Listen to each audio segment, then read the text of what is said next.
Good afternoon. Most of us, for our first job, have had some kind of service job. When I was young and getting started in work, I worked as a cook in a restaurant. I didn't exactly have face-to-face contact with the customers, but I certainly had a service job, a job where I was doing something that was directly impacting somebody else.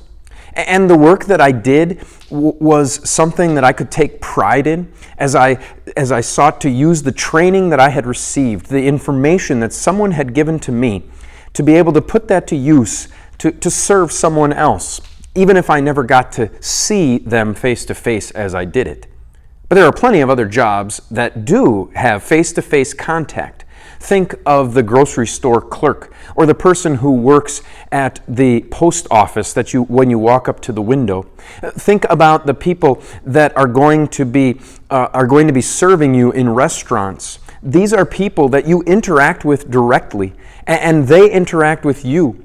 And when they do that, they are serving. They have to have the right kind of demeanor. They have to have the right kind of characteristics. They have to have the right gifts and skills to be able to do that. Not everybody really wants to have that kind of face-to-face contact with customers and clients, because it takes a certain kind of person to be able to serve in that way and to be able to handle all of the different things that come with it. And thankfully, there are people who can serve that way, and then there are people who serve in other ways, more behind the scenes, more things that don't get noticed by everybody. And there's a wide variety out there.